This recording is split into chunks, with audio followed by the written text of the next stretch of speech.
Girassol Jornal, boa noite. Solução para o problema da água em Luanda. O governo promete investir 281,9 milhões de dólares na rede de distribuição. O jornal traz reações sobre o assunto.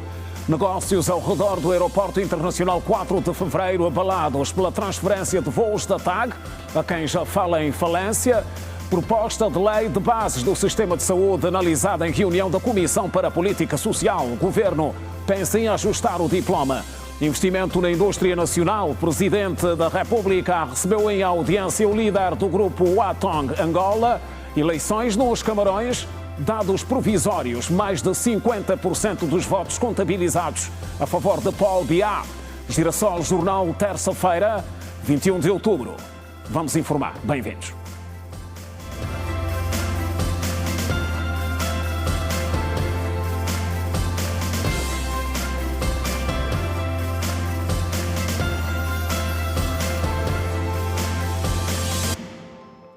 Outra vez, boa noite. Rafael Massanga Sacaíta Savimbe formalizou esta terça-feira sua candidatura na corrida à liderança da UNITA, no quadro do 14º Congresso Ordinário do Partido do Galo Negro.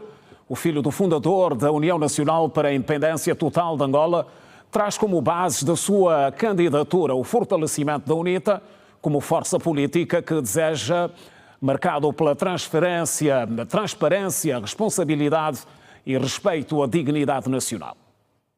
O pré-candidato à presidência da UNITA, Rafael Massanga Sacaíta Savimbe, foi recebido em apoteose pelos militantes que apoiam a sua candidatura ao cadeirão máximo dos Maninhos. Para a Comissão de Mandatos do Galo Negro, a candidatura de Rafael Massanga Savimbe representa o fortalecimento da UNITA como força política, marcado pela transparência, responsabilidade e respeito à dignidade nacional. Esta candidatura não é apenas sobre a liderança partidária, é sobre a reconstrução moral e ética da política angolana. É sobre fortalecer o papel da UNITA como força política que sonha, propõe e inspira a governar com ética, em valores, num compromisso distinto, marcado pela transparência, responsabilidade e respeito à dignidade nacional. E o pré-candidato à presidência da UNITA, Rafael Massanga Savimbe, considerou ser este o momento de contribuir para o fortalecimento do Partido Galo Negro e disputar ao que chamou de taco a taco com o MPLA as eleições de 2027. Este é o momento de eu dar a minha contribuição para que o nosso partido se unifique cada vez mais, se organize melhor e dispute taco a taco com o MPLA e vença as eleições. Olhe bem para mim e meço bem as minhas palavras. A minha entrada é para contribuir para que a UNITA assuma o poder político em 2027. Rafael Savimbe negou ter havido tentativa de sabotagem de sua candidatura e reafirmou que a UNITA sempre pautou pela democracia e que o seu partido não sairá dividido após os resultados do 14º Congresso Ordinário. Nós fizemos o nosso trabalho na normalidade e nós sabíamos que há timings e são estes que nós estamos a respeitar. Agora que a comissão faça o seu trabalho e nós vamos trabalhar. Sabe alguma coisa? A UNITA é mesmo isso tudo. Nós estamos num processo democrático, é verdade, de aprendizagem, às vezes com altos e baixos, mas faz parte do processo democrático. E nós queremos aqui reafirmar a todos os angolanos, todos os militantes do partido, que este processo vai correr bem. O partido não vai sair fragmentado deste Congresso, mas pelo contrário, sairá mais unido, mais forte para disputarmos as eleições em 2027 e vencê-las. O resultado sobre a aceitação ou não da formalização de Rafael Massanga Savimbe como candidato à liderança da UNITA no quadro do 10º Congresso Ordinário dos Maninhos será conhecido entre os dias 23 e 24 deste mês. A última vez em que o birro político do MPLA esteve reunido foi a 18 de junho do corrente ano, na terceira reunião ordinária, orientada pelo presidente do partido, João Lourenço, que apreciou e aprovou matérias ligadas à vida interna de competência deste organismo de direção central do partido. O governo promete investir nos próximos tempos 281,9 milhões de dólares na rede de distribuição de água para Luanda, numa perspectiva de ver resolvido um problema que mais aflige a população a nível da capital do país. A nossa equipa ouviu munícipes em Luanda sobre a nova resolução. A rede de distribuição de água potável para Luanda está a ser expandida através de grandes projetos como Quilonga Grande e Ubita, que visam mais do que duplicar a capacidade de abastecimento e chegar a milhões de habitantes. Mais de 280 milhões de dólares serão investidos pelo governo angolano na rede de distribuição de água potável. Gaspar Gonçalves enaltece a iniciativa, mas apela que se faça fiscalização ao projeto para não cair no abandono como outros já implementados. O governo tem gerado vários projetos e aqui vai já a nossa felicitação em primeira mão, porque sabemos que a água é vida. Quando está-se a falar de água, estamos a falar dos direitos fundamentais. E aqui, portanto, pedimos mais uma vez a celeridade deste projeto, portanto, uma vez que é um valor muito avultado, portanto, deveria se canalizar para outras situações, haver fiscalização, porque a grande questão não está no projeto em si. Há vários projetos, mas muitos dos projetos que já faliram. Tendo em conta a falta de água que a população carece, alguns munícipes acreditam ser elevado o valor em causa. Um lado vai ser benéfico para os munícipes de terem o saneamento básico em suas residências e é o mínimo a qualidade mínima de vida que se deve exercer a nossos munícipes, porque eles merecem. E por outro, o valor exorbitante que pode se calhar estar a passar a meta estabelecida. Porque, vejamos, tínhamos problemas que com este dinheiro podemos resolver 2 problemas de uma única vez, né? Se formos a procurar uma mão de obra mais razoável ou aceitável de acordo às políticas que se estão exercendo.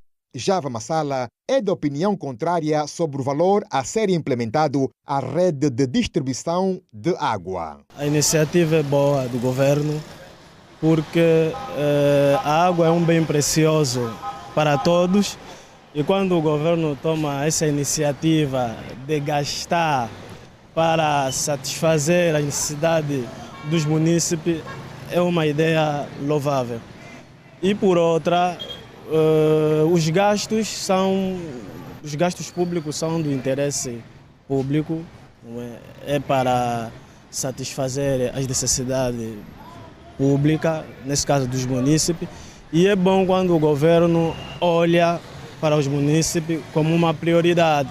Estes projetos incluem a construção de novas redes de distribuição e a instalação de milhares de ligações domiciliares.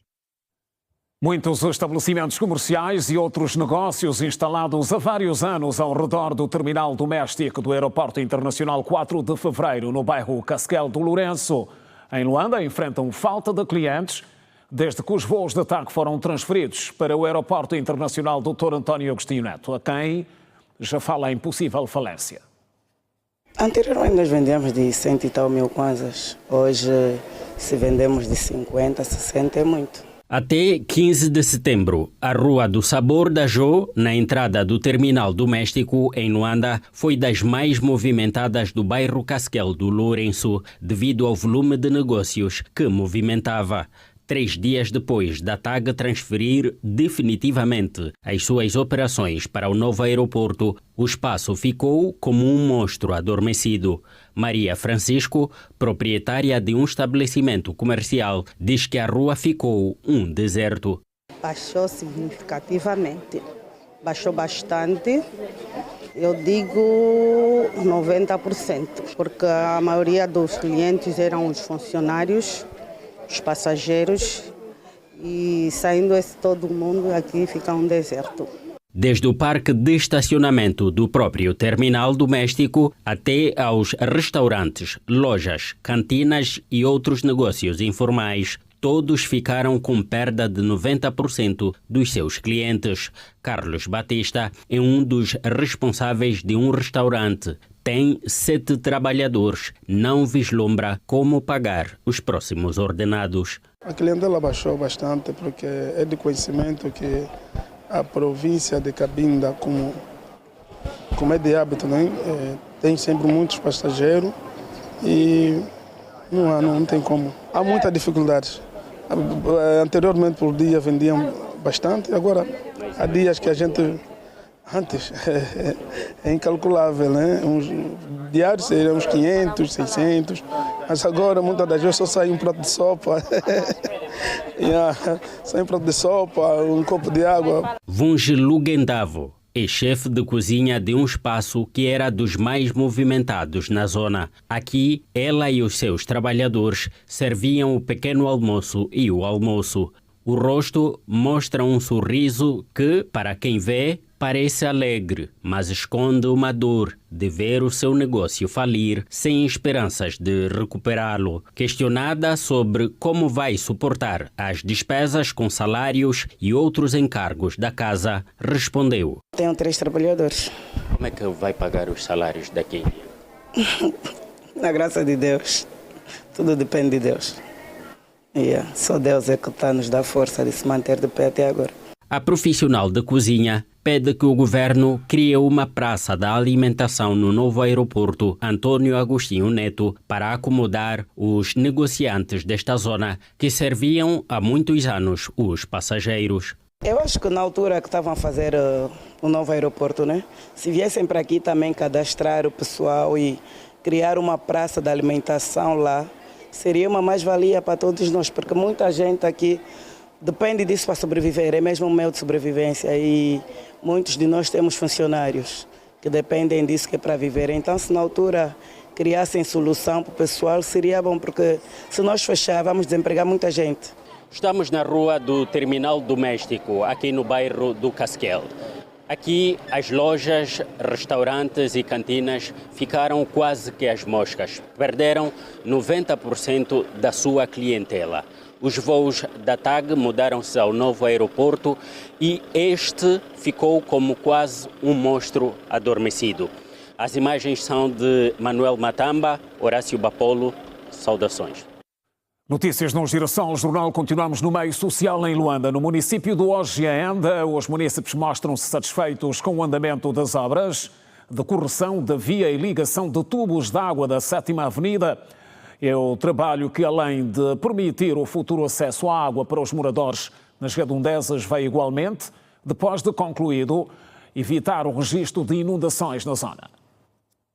Mais de 10 mil famílias vão beneficiar da ligação de água do município do Ogianda, segundo o administrador local. Com uma área territorial de 25,43 mil quilómetros quadrados, o município do Ogianda detém 21 bairros. Um trecho da rua denominada 7ª Avenida vai beneficiar de obras de correção e a ligação de tubos de água para satisfação dos munícipes. O trabalho que está aqui a ser feito na 7ª Avenida e também na Avenida Angola Quiloange, nós iniciamos esse trabalho há 2 semanas, quase 3 semanas.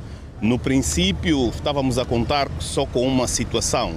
Toda a gente sabe que aqui na 7ª Avenida, quando chove, há inundações constantes, porque a água não tinha uma continuidade, inundava por completo a 7ª Avenida. Isso, desde que fizeram aqui as obras, estamos a falar há 15, 16 anos, 17 anos atrás. No entanto, viemos com essa intenção, que era para resolver o problema da drenagem e dar continuidade aos trabalhos que estamos a fazer na 7ª Angola Quiloange de desobstrução dos coletores, porque avizinham-se as chuvas. E com o decorrer do tempo, quando fomos levantando as caixas de drenagem, que é para fazermos o trabalho que nos propusemos em fazer, encontramos uma outra situação.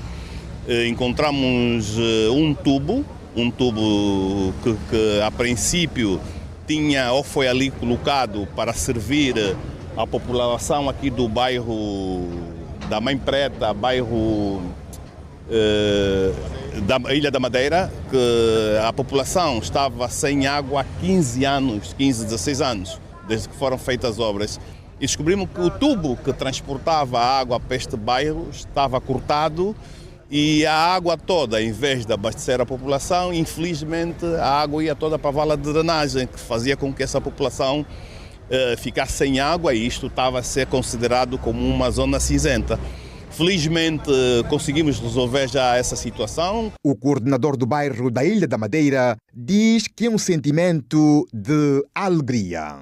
Foi um bom serviço da administração em companhia com as comissões do morador e pela orientação do administrador fomos descobrindo uma válvula que estava fechada e um tubo que estava cortado, de maneira que a água, quando saía, se misturava com água não potável, com água pluviável. Os beneficiados estão satisfeitos com a iniciativa, tendo em conta que há mais de 15 anos que não beneficiavam do líquido precioso. Mais ou menos mais de 17 anos. Nunca tivemos água, isso está a falar de mais de 10 anos. Atualmente já tem saído água, desde a semana passada, que o seu administrador passou por cá e passou a jorrar água.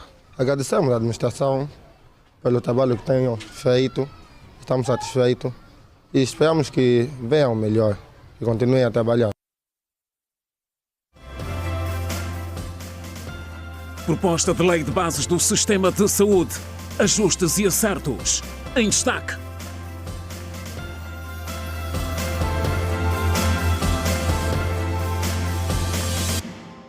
Angola vai contar a partir de dezembro deste ano com um parque industrial de alumínio com capacidade para mais de 100 mil toneladas. O assunto dominou a audiência que o Presidente da República, João Lourenço, concedeu nesta terça-feira ao Presidente do Conselho da Administração do Grupo Atong, Angola.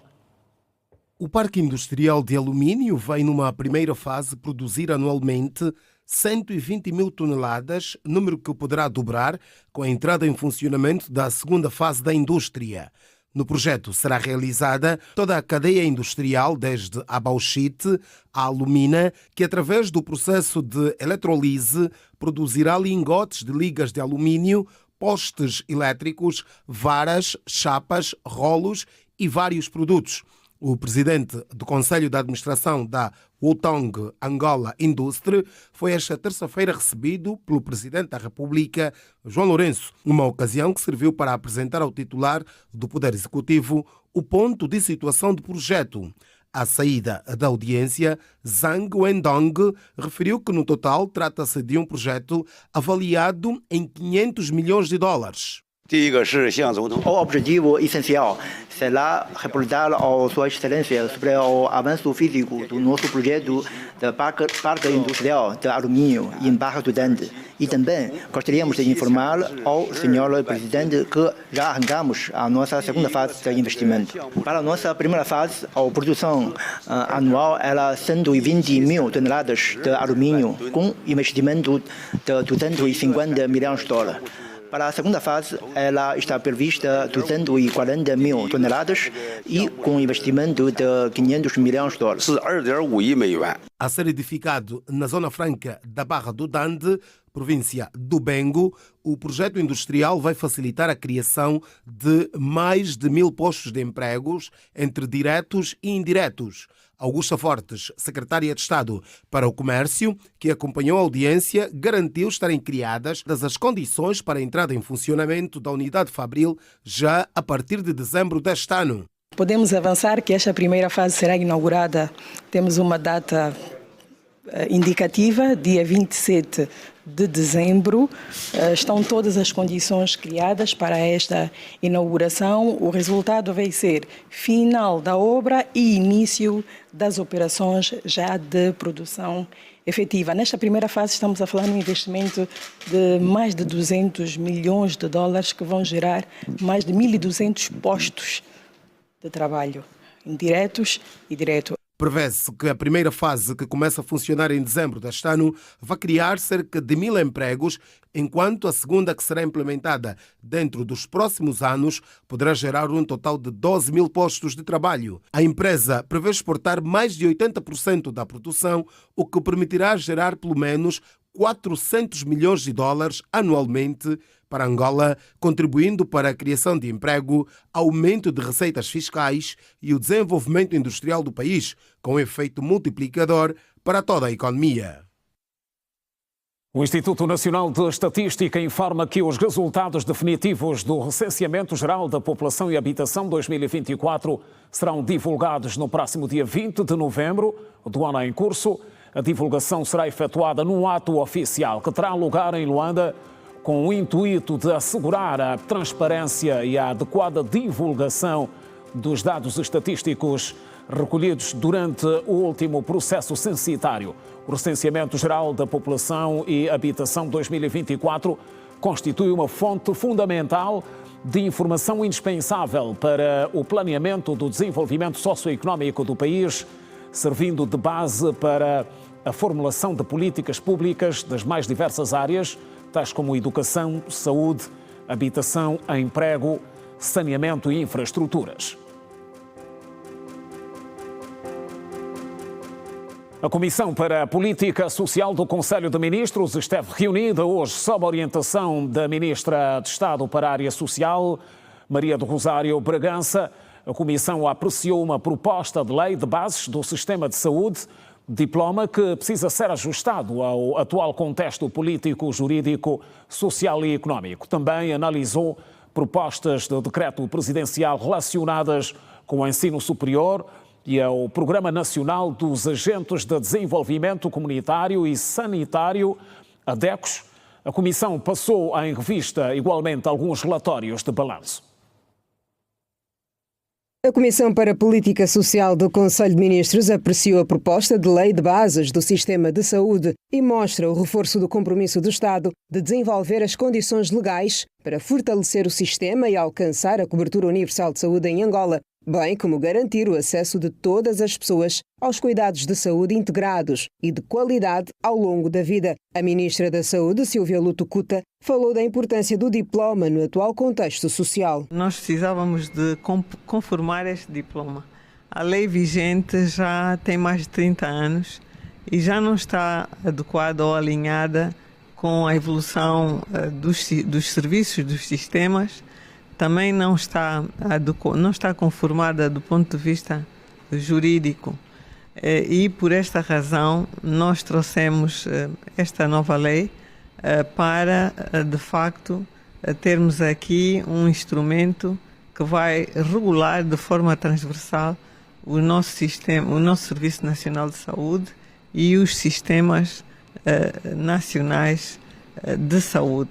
A Comissão alteração porque houve uma mudança de tipologia numa das instituições de ensino superior públicas do BIE, que é a Escola Superior Pedagógica do BIE, que passou ao Instituto Superior de Educação do BIE. Então daí a razão de o decreto presidencial que estabelece a reorganização das instituições de ensino superior públicas ter que sofrer uma alteração. Nesta terça-feira, a Comissão analisou também a lei que aprova o Programa Nacional de Agentes de Desenvolvimento Comunitário e Sanitários, ADECOS. De acordo com o diretor-geral do FAS, o país já tem 5.000 agentes comunitários. Também foi uma oportunidade para reafirmar o papel estratégico dos ADECOS, os Agentes de Desenvolvimento Comunitário e Sanitário.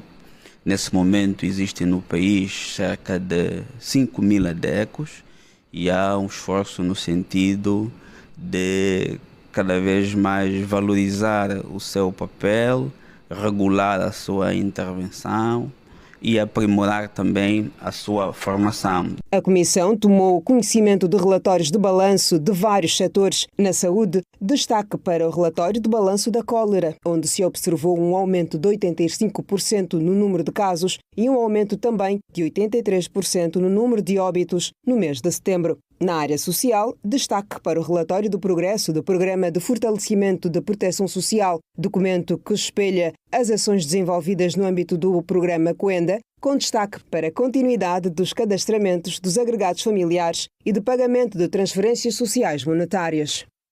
Estão abertas as primeiras jornadas científicas do Hospital Geral Bispo Emílio de Carvalho. No lançamento dos debates, o secretário de Estado para a área hospitalar, Leonardo Inocêncio, encorajou os profissionais da saúde a prestarem mais atenção na publicação de trabalhos científicos com foco na melhoria da qualidade dos serviços.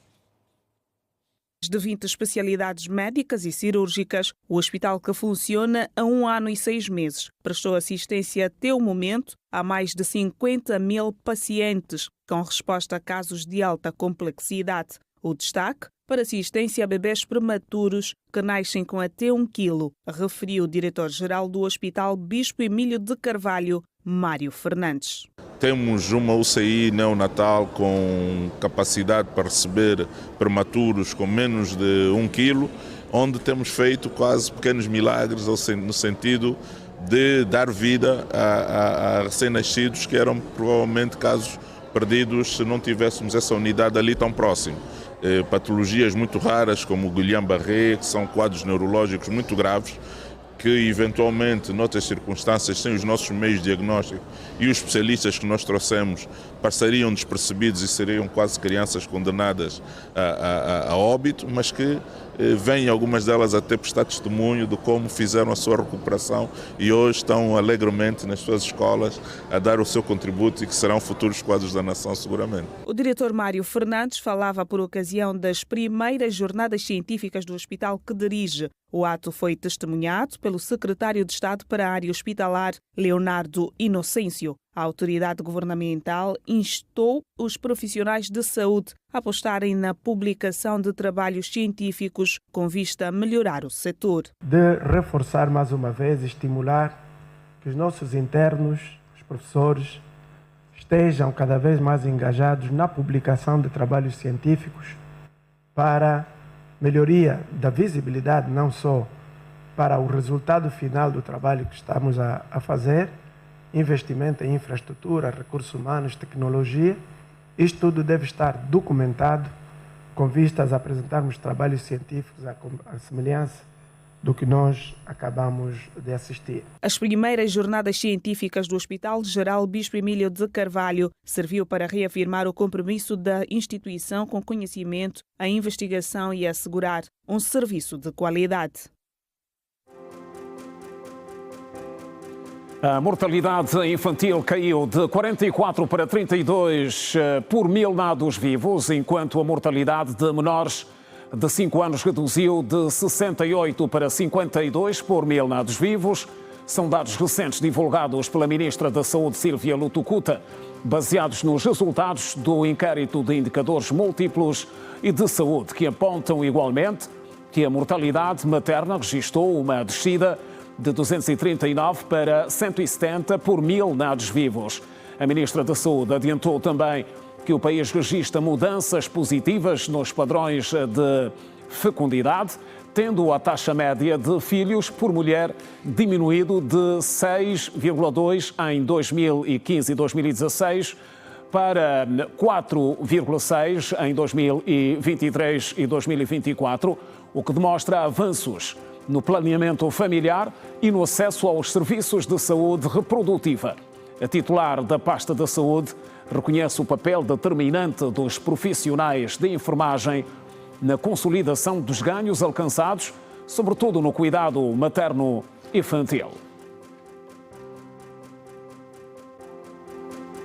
E para análise que se impõe sobre o assunto, o Girassol Jornal recebe hoje o Dr. Domingos Cristóvão, de presença habitual. Bem-vindo, doutor. Boa noite, Simeone. Boa noite a todos que nos assistem a partir de casa. Para olharmos para estes números, doutor. Exatamente. Portanto, é um processo que vem sendo muito incrementado a partir dos anos 2006. Alguns factos estão aqui muito importantes que poderão resolver isso aqui. Primeiro, vamos dizer o que esteve na base da alta taxa de mortalidade. Portanto, estavam resolvidos 3 aspectos ou 3 atrasos essenciais. O primeiro atraso era a decisão da família é endereçar-se à unidade sanitária para receber os serviços de saúde. O segundo atraso era, portanto, a distância entre a casa e os serviços de saúde. E o terceiro atraso era a tomada de decisão dos profissionais de saúde na realização e prestação dos cuidados adequados para a saúde. Ora, nesses três atrasos, o primeiro atraso houve um grande avanço, qual? Portanto, houve um incremento massivo do planeamento familiar e as pessoas foram ensinadas, partilhadas informações no sentido de tomarem maior consciência que o parto deve ser feito não em casa, mas sim numa unidade sanitária com profissionais adequados.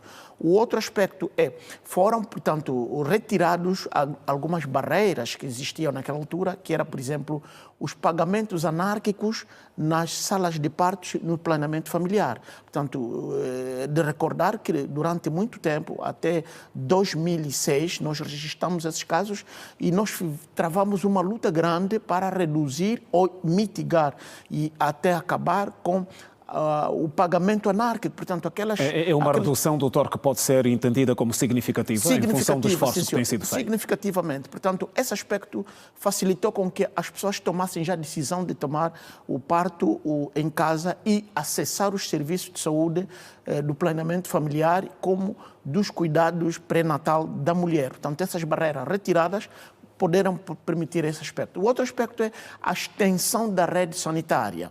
Portanto, a extensão da rede sanitária também ajudou a colocar os serviços de saúde mais próximo do cidadão, ou seja, em algumas aldeias, zonas, bairros periféricos de cidades, foram construídas unidades sanitárias do primeiros cuidados. Portanto, estamos a falar dos centros de saúde com cuidados obstétricos básicos e, em alguns casos, com cuidados obstétricos completos. Ou seja, houve uma ligeira redução, doutor, mas nota-se que os números ainda são relativamente altos. Ainda são grandes, claro. Estão muito que deve ser feito para inverter o quadro? O que nós precisamos feito é incrementar, aumentar os serviços de cuidados primários de saúde, portanto, aumentar a rede, melhorarmos a qualidade da formação dos nossos profissionais e também melhorarmos a assistência, sobretudo no cuidados pré-natal e na melhoria da vacinação das crianças menores de 5 anos. Portanto, a vacinação da grávida, a vacinação das mulheres de 5 anos,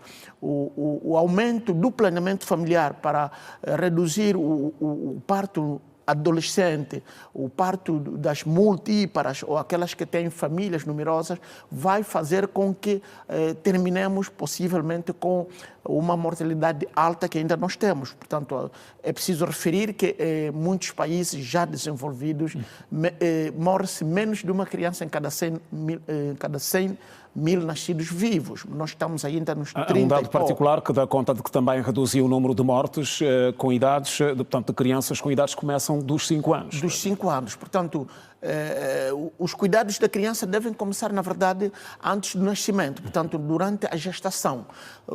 A mulher grávida tem uma vacina que precisa fazer, tem as consultas, tem o acompanhamento do médico e com este acompanhamento é-lhe oferecido a possibilidade de fazer o seu parto numa unidade sanitária. Aí reduz-se as 3 principais causas da mortalidade, que é a hemorragia pós-parto, as infecções durante o parto, as complicações do parto e, quiçá, aquelas doenças associadas ou pré-existentes durante a gravidez. Estamos a falar da hipertensão durante a gravidez, a hipertensão pré-existente na gravidez, antes da gravidez, a malária e infecções como HIV, hepatite B e outras que, controladas, podem permitir que o parto ocorra muito bem e que haja portanto, uma criança que nasça viva para se poder viver bem a primeira infância. Porque com a presença de um parto numa instituição também reduz a probabilidade de ocorrência de hemorragia pós-parto, porque está próximo de uma unidade sanitária, mesmo que seja de cuidados básicos obstétricos, mas temos ambulância que pode fazer com que rapidamente seja levada a uma unidade com cuidados obstétricos completos, onde pode ser oferecida uma cesariana, uma transfusão sanguínea e, quiçá, uma redução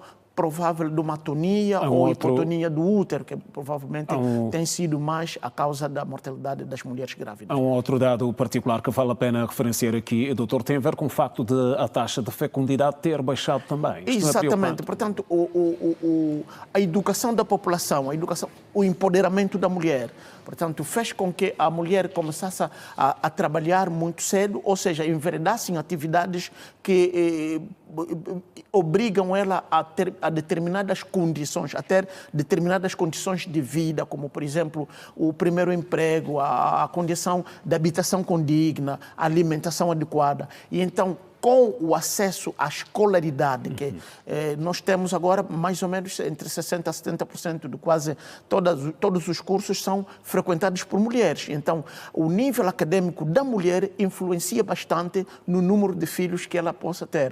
Porque hoje ter filhos não é como antigamente, em que se pensava que o número de filhos, quando maior for, é riqueza. Hoje já se entende que o número maior de filhos é uma pobreza. Portanto, são encargos, são despesas e precisa ter um filho, 2, 3 no máximo para que possam ter uma saúde adequada, habitação, alimentação, educação dessa criança. Ou seja, é um sinal de que, a educação em relação ao planeamento familiar, temos uma sociedade cada vez mais esclarecida.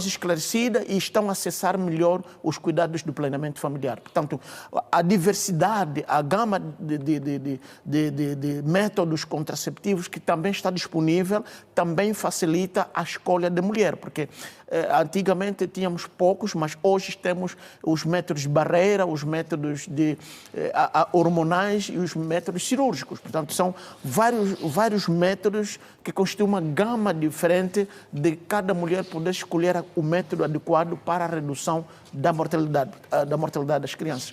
Portanto, agora já também se entende bastante que planeamento familiar não é aquele tabu que existia antigamente. Mesmo os esposos já entendem que quem faz planeamento familiar não é prostituta, não é uma traidora, não é aquela, mas sim está a enveredar nos passos em que o tempo e o momento próprio para que se possa fazer uma criança. Portanto, doutor, em função do nosso contexto social e económico, quantos filhos é que se recomendam para uma família de média ou baixa renda? Portanto, 3 filhos é uma família muito boa. Portanto, mais de 3 começa a ser um pouco pesado, porque imagine, agora precisa acessar a saúde, acessar a educação, acessar o alimento adequado. As crianças também já exigem, já não querem chá, querem leite, querem queijo, querem fruta. Portanto, a própria sociedade começa a exigir uma qualidade melhor de vida. E para ter-se uma qualidade melhor de vida, precisa ser uma família não numerosa, uma família menos numerosa. Portanto, isso faz com que as próprias mulheres entendam o peso, a necessidade e as exigências das nossas crianças. Os dados que estamos aqui a analisar, doutor, coincidem com o facto da esperança média de vida dos angolanos ter aumentado para 62. Exatamente. Portanto, como é que podemos relacionar isso com os investimentos que têm sido feitos? Havendo pouca mortalidade, aumenta portanto, a esperança de vida. E melhorando a qualidade, porque repare que nós tivemos muita mortalidade fruto, primeiro, da própria guerra, segundo, da própria estação alimentar. A subnutrição também influenciava muito. E as doenças do fórum hídrico, portanto, acesso à água, à luz, à televisão, fez com que também diminuísse o número de famílias e o número de pobreza. Portanto, apesar de termos uma grande pobreza ainda no nosso país, mas mesmo a pessoa já com um estado de pobreza também já reflete que precisa reduzir o número da família para que possa comer um pão. Hoje já não se fala um pão comem 3, 4, mas diz-se um pão dá para comer só uma pessoa. Portanto, precisa de mais pães para dar à família. E então, para se ter mais pães, precisam ser poucos na família, melhorar a produção e com o acesso ao empoderamento da mulher, que também precisa trabalhar. Então, há uma necessidade da mulher planificar a vida para não ser simplesmente aquela reprodutora que nós tínhamos nos anos 80. É sinal de que estamos no bom caminho. Estamos no bom caminho e precisamos precisamos é incrementar o planeamento familiar, a educação da mulher, a educação do homem e a redução daqueles dos determinantes de saúde, como, por exemplo, a bebedeira, o acesso a substâncias tóxicas como narcóticos, cigarro, tabaco, bebidas alcoólicas, etc. Essa consciência da pessoa em adquirir hábitos saudáveis, o acesso ao desporto, também está a fazer com que tenhamos uma redução nos maus hábitos que nós tínhamos enveredado, passando para uma vida mais saudável e faz com que também haja uma redução da mortalidade. Portanto, aumentando a esperança de vida é fruto da redução da mortalidade, quer infantil, quer do próprio homem e da mulher que procriam as crianças. Doutor Cristóvão, obrigado mais uma vez por ter vindo. Nós é que agradecemos, esperemos então que aumentemos mais o planeamento familiar, a educação da mulher, ou o seu empoderamento e possamos ter, não assim tanto como os outros países que têm uma criança, porque nós ainda temos uma superfície muito grande, precisamos também de mão de obra, mas tenhamos que ter aquela paciência de fazer os filhos no tempo certo e em número adequado. É sempre bem-vindo, Dr. Cristóvão. Até a próxima oportunidade. Obrigado. Ora, operadores nacionais do ramo petrolífero ouvidos nesta segunda-feira pela Rádio Girassol falaram sobre os desafios da legislação que visa fortalecer a participação de empresas autóctones na indústria do petróleo e gás, passados 5 anos desde a sua implementação. O conteúdo local refere-se à contratação de empresas angolanas para fornecimento de bens e serviços, emprego de trabalhadores nacionais em vez de estrangeiros, transferência de tecnologia e capacitação de quadros locais, parcerias com empresas locais nos contratos de exploração e produção, sobretudo no setor petrolífero. Em Angola, apesar de já se passarem 5 anos desde a aprovação da Lei do Conteúdo Local, segundo os operadores nacionais, ainda está numa fase embrionária, ou seja, experimental. A nível da implementação em si do conteúdo local, portanto, ainda estamos num estado muito embrionário. Esperamos que os próximos 5 anos possamos vir com resultados palpáveis. Portanto, a CEA pretende que, com a iniciativa que nós temos, Action for 20%, sair dos atuais 2% de participação das empresas angolanas para 20%. E acreditamos que é possível, com a literacia que hoje temos petrolífera, com o convergir de ideias e vozes que hoje nós assistimos, acreditamos que nos próximos 5 anos vamos poder trazer resultados mais positivos. A lei de conteúdo local veio mesmo para fortalecer e apoiar as empresas angolanas que prestam serviço no oil and gas. Ainda não estamos bem, mas estamos a trabalhar para que isso aconteça. São 5 anos, é uma luta que já começou antes, no entanto, estamos aqui agrupadas as empresas angolanas para que possam fazer bem o seu trabalho e ainda não estamos bem, a luta continua. É um verdadeiro instrumento para o desenvolvimento da nossa economia. É um verdadeiro instrumento para a alavanca daquilo que todos nós angolanos desejamos, a diversificação da economia, o crescimento das pequenas e médias empresas. O Núcleo de Empresas Nacionais voltadas para indústrias petrolíferas reconhece os desafios a percorrer para ultrapassar esta fase. Porém, acredita no desenvolvimento de um ambiente de negócio favorável para as instituições nos próximos anos. Temos constrangimentos operacionais. Os prazos de pagamentos de 90 dias. É um constrangimento muito grande nas nossas tesourarias. Há o desalinhamento entre os prazos de pagamento e os prazos de pagamento do IVA. Nós temos que pagar o IVA, recebemos a 90 dias, mas temos que pagar o IVA em 30 dias. Quando nós não pagamos, temos multas absurdas. Depois de termos as multas, não nos é emitido um certificado de conformidade tributária. Se nós não tivermos esse certificado de conformidade tributária, não conseguimos ter acesso aos créditos que hoje já foram disponibilizados pela banca para as empresas angolanas. A luta das empresas nacionais para ver se o preço do barril de petróleo baixa tem sido outro desafio, segundo disse Paulo Maurício, vice-presidente da Associação das Empresas Autóctones para a Indústria Petrolífera em Angola. A indústria de petróleo e gás é uma indústria muito exigente. Então nós temos cada hora mais nos capacitado para provermos serviços que são fundamentais para a indústria, para que o custo operacional diminua. Hoje o custo do barril, o custo de produção do barril anda em torno de $25. Nós queremos, com os nossos serviços puramente nacionais, ajudar com que o preço, o custo de produção do barril baixe. E baixando o custo de produção, mais receitas o governo vai ter para investir em setores fundamentais para o crescimento da nossa economia. A discussão sobre avanços e desafios dos 5 anos da Lei do Conteúdo Local teve lugar em Luanda e juntou individualidades do setor petrolífero, tanto do público bem como do privado. Giração Jornal com o melhor da informação, terça-feira. Voltamos depois do curto intervalo. Continue connosco. Até já.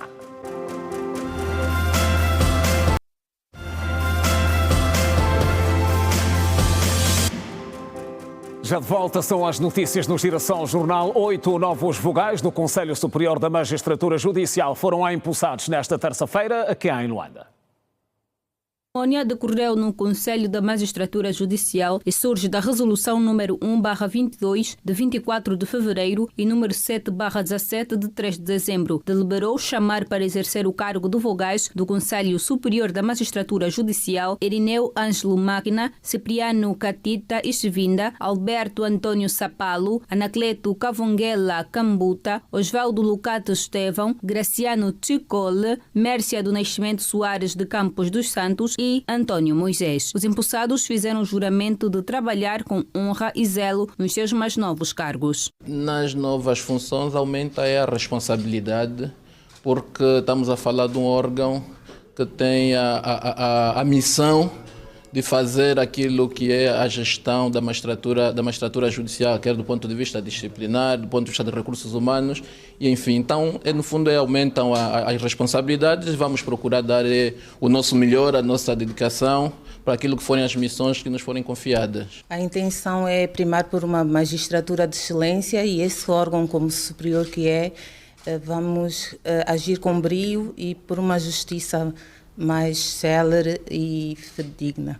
Os 8 magistrados foram impulsados pela veneranda juíza conselheira presidente do Conselho Superior da Magistratura Judicial, Efigênia Clemente, que no decorrer da cerimônia pediu união e senso de responsabilidade nas funções que os novos vogais vão agora exercer.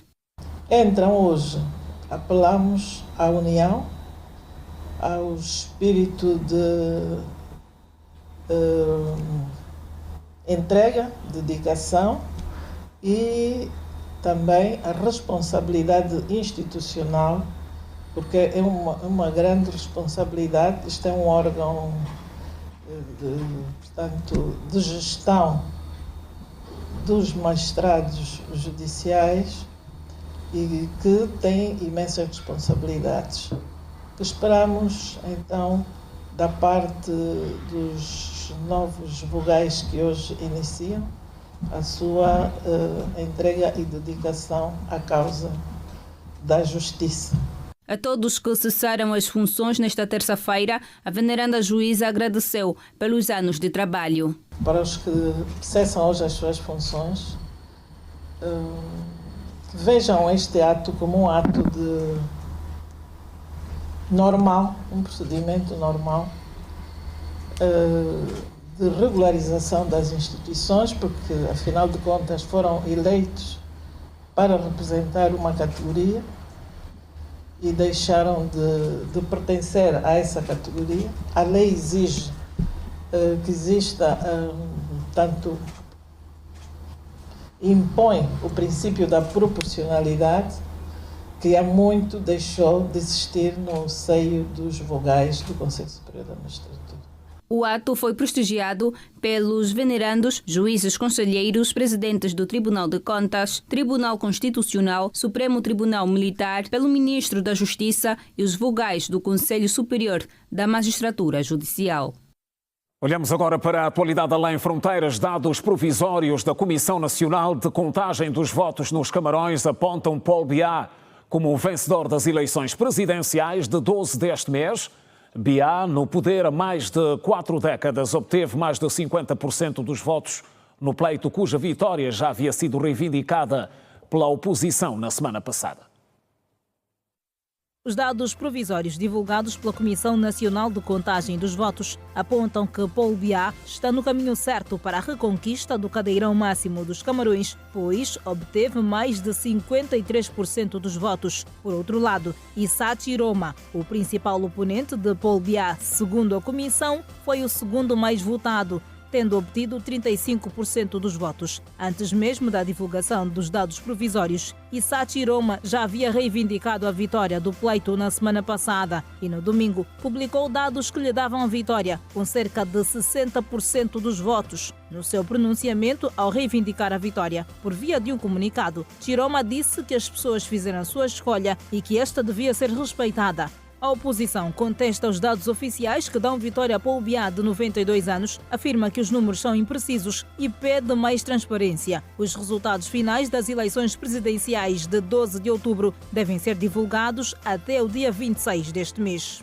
O ministro dos Negócios Estrangeiros da Polónia não negou a possibilidade de as autoridades polacas interceptarem um avião presidencial russo se a aeronave com Vladimir Putin a bordo sobrevoar o espaço aéreo polaco para chegar à Hungria, onde deve encontrar o seu homólogo norte-americano Donald Trump para discutir a guerra na Ucrânia. Vladimir Putin tem um mandado de captura internacional emitido pelo Tribunal Penal Internacional. Por isso, o ministro polaco advertiu que Varsóvia não pode garantir que um tribunal independente não ordene ao governo que detenha um avião para levar um suspeito de crimes de guerra ao Tribunal de Haia. Além do mandado do TPI, que pode ser a razão para a interceptação da aeronave, o espaço aéreo polaco está fechado para aviões russos. Do lado russo, o ministro dos Negócios Estrangeiros, Sergei Lavrov, afirmou, segundo a agência de notícias russa RIA Novosti, que os avisos sobre a segurança do avião de Putin provam que os polacos estão prontos para cometer atos de terrorismo.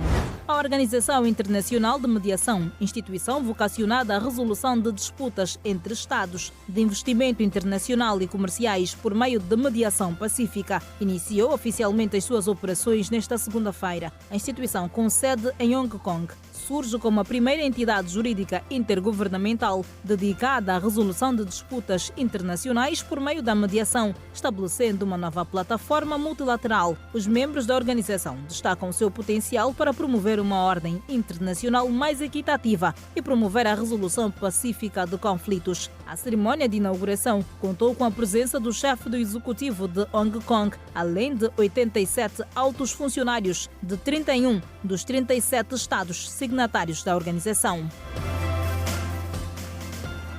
Igreja em Benguela. Compromisso com a família. Em destaque.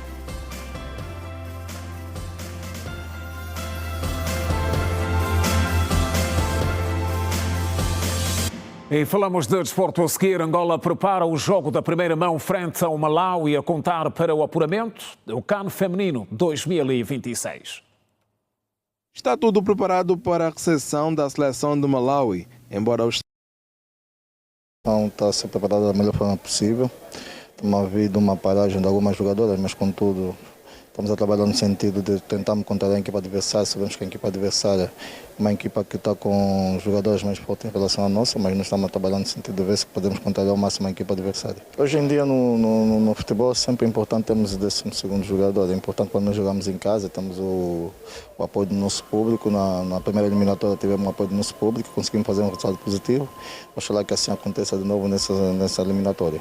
E a avançada Patrícia Seteco mostrou-se com vontade para mais um embate, embora também considera complicado. Sabemos que o jogo não é fácil, é difícil, mas estamos a trabalhar para vencer, o grupo está bom e acredito que vamos vencer. Sabemos que é um adversário que tem um bom conjunto, tem uma boa equipa, mas nós estamos a trabalhar para poder parar esse conjunto. Também estamos a trabalhar e sabemos que para sermos grandes devemos jogar com os grandes. Embora esteja em obras, aqui o Estádio Nacional 11 de novembro será o palco desse duelo de apuramento ao CAN.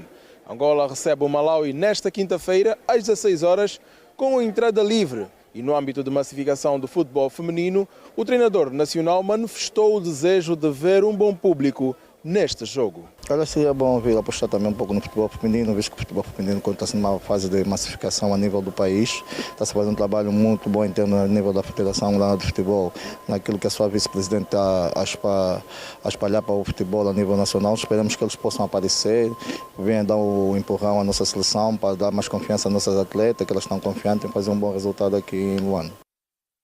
A Seleção Nacional Sénior masculina de hóquei em patins goleou a sua similar de Moçambique por 11-2 no primeiro duelo do africano da modalidade que decorre no nosso país. Angola começou com a esticada certa a participação na terceira edição do Campeonato Africano Sénior Masculino de Hóquei em Patins, que arrancou nesta segunda-feira no pavilhão principal da Cidadela, em Luanda. A máquina do técnico nacional, Alberto Domingos, estava tão afinada que ao intervalo já tinha uma vantagem de 4-0 sobre os irmãos moçambicanos pela língua portuguesa. A segunda etapa foi o mais do mesmo. Era Angola a atacar fortemente a zona defensiva de Moçambique, que depois ficou sem argumentos sequer para se defender das investidas dos donos da casa, que terminavam quase sempre no fundo da baliza. O caudal ofensivo e assertivo da seleção nacional justificou-se no fim da partida com esta vantagem de 9 tentos de diferença no marcador, sendo 11-2. O técnico do conjunto angolano, Alberto Domingos, sublinhou o bom desempenho dos seus atletas no parquet. Primeiro, parabenizar os jogadores que foram valentes e depois que o primeiro objetivo era a vitória. Além de ganhar, temos que ganhar e convencer. Fizemos um bom jogo.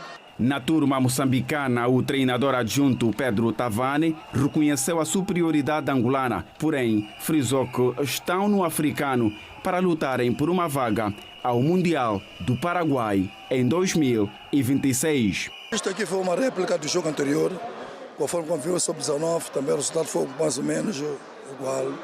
A Angola está a jogar campeonato nacional, é uma equipa que já está bem rodada, tem todas as competições. Nós ainda estamos no campeonato da cidade de Maputo, que nem acabamos ainda. Então a nossa equipa mostrou a falta de rodagem que tem. Mas pronto, também esse jogo para nós serviu como se fosse um treino. Temos um campeonato com as outras duas seleções que vai seguir, que é para a gente podermos ir à final. O nosso interesse aqui é ver se a gente podemos qualificar para chegar intercontinental. Recordo que estão a participar do Campeonato Africano Sénior Masculino de Hóquei em Patins 4 nações, Angola como anfitriã, Moçambique, África do Sul e o Egito, que é aguardado ainda hoje. No escalão sub-19, Angola foi igualmente superior à seleção de Moçambique ao vencer por 9-1. A Seleção Nacional Sub-19 de Hóquei em Patins superou com muita facilidade a sua adversária no arranque do africano de Luanda da categoria. A vitória da Angola começou a ser construída muito cedo, com golos atrás de golos. Ao intervalo, a Seleção Jovem Nacional já ganhava por 5-0. No segundo tempo, os moçambicanos voltaram com as mesmas ideias do tempo inicial e Angola soube aproveitar devidamente a situação para ampliar o resultado. No fim do encontro, o placar espelhou claramente a diferença entre as duas seleções no que o hóquei em patins diz respeito. 9-1 foi o resultado final para a seleção angolana sub-19 frente à seleção de Moçambique. Esta prova africana é qualificativa ao Mundial 2026, com palco na América do Sul, concretamente no Paraguai. O vice-presidente da Federação Angolana de Hóquei em Patins, Orlando Graça, sublinhou que, em termos de organização, o primeiro dia de prova superou a expectativa. Quanto à presença do Egito no país, o dirigente garantiu que a qualquer momento os faraós podem chegar a Angola. Mais do que os resultados, vocês acho que estiveram aqui e observaram, as duas equipas tiveram um excelente desempenho. Por quanto está traduzido daqui são os resultados, as duas vitórias para esse início do campeonato africano. Nós, direção da Federação Angolana de Patinagem, estamos satisfeitos por quanto alcançamos aquele que era o nosso objetivo primário, ganhar os 2 jogos no início das provas. É sempre bom ganhar, dá outro alento, dá outra predisposição aos nossos atletas. E, obviamente, encaminha-nos para aquilo que é o nosso objetivo primário, que é chegar ao final desta prova e sermos campeões nos 2 escalões, tal como aconteceu o ano passado no Egito.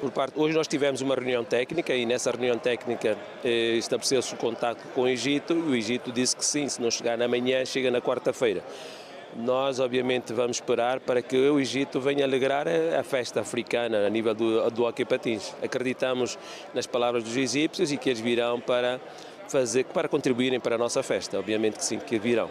Fora deste quesito, o Campeonato Africano de Hóquei em Patins está igualmente a celebrar os 50 anos da nossa independência, que terá como ponto crucial o dia 11 de novembro do ano em curso. Estamos a informar, continue conosco. Até já.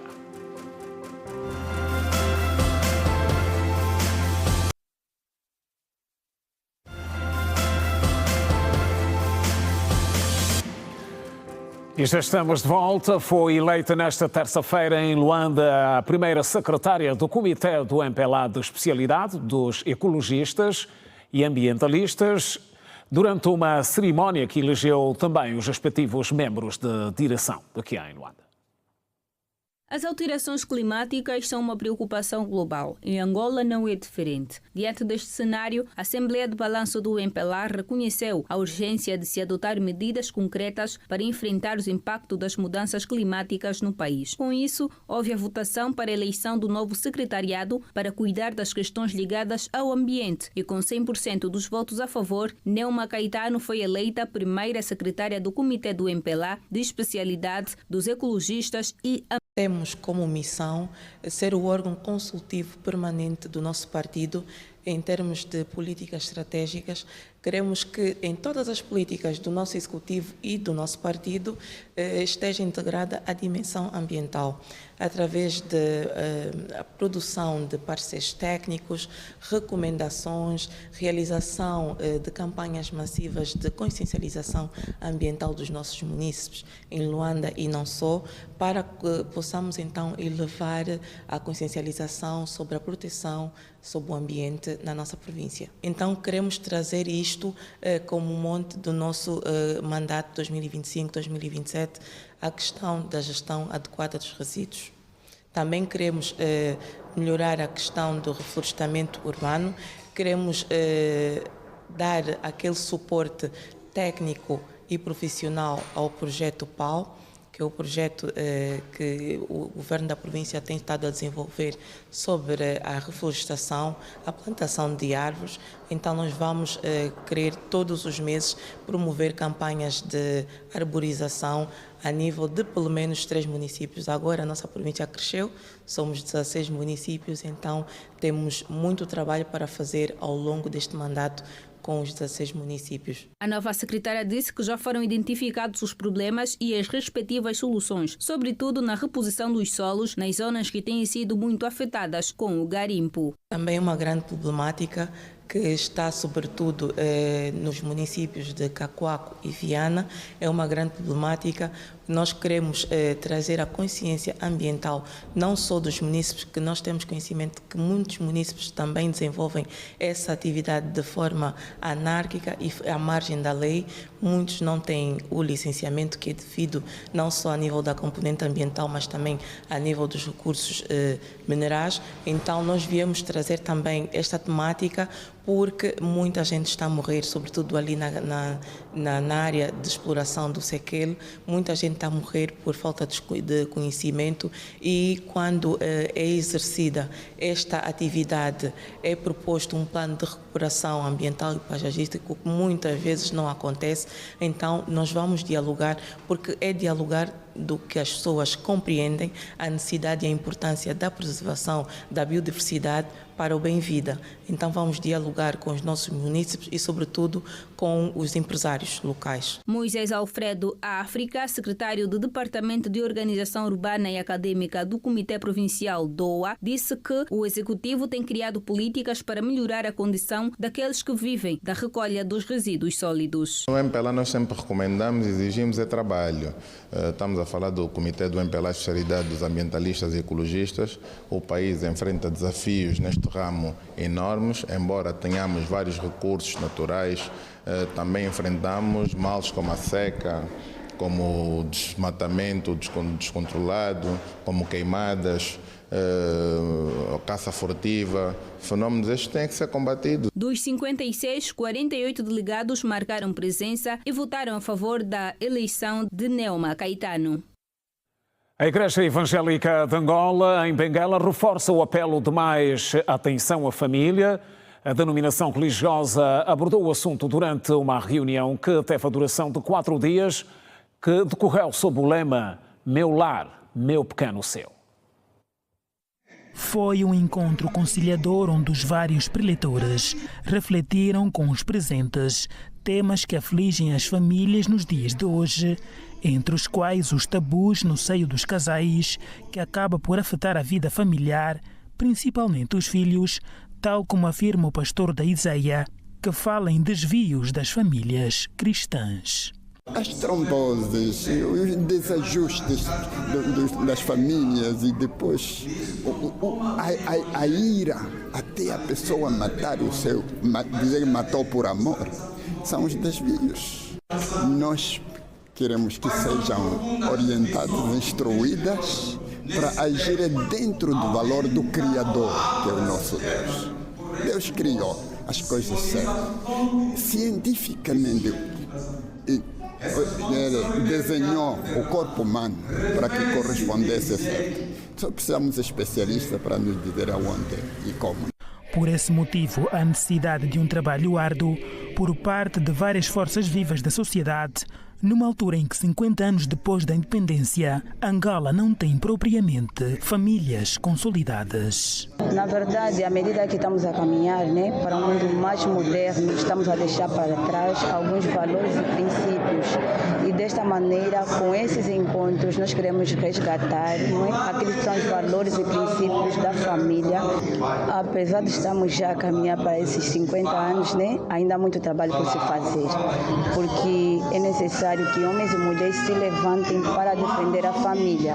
Há tempos atrás não houve muitos encontros assim como estes, mas a sociedade está despertando e creio que daqui em diante será melhor. A Igreja Solidária Evangélica de Angola, em Benguela, preocupada com a situação atual das famílias, tem realizado anualmente encontros do género e procura juntar famílias de outras denominações para o fortalecimento das famílias. Pretendemos que os lares cristãos sejam fortalecidos, os lares cristãos fossem reavivados para uma boa convivência social e familiar dentro do lar.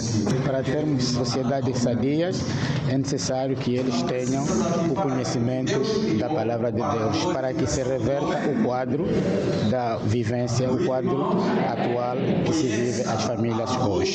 Caiu o pano do 5º encontro de famílias, que teve como tema central Meu Lar, Meu Pequeno Seu, onde durante 4 dias famílias da Igreja Solidária Evangélica de Angola e não só refletiram em torno das famílias nos dias que correm.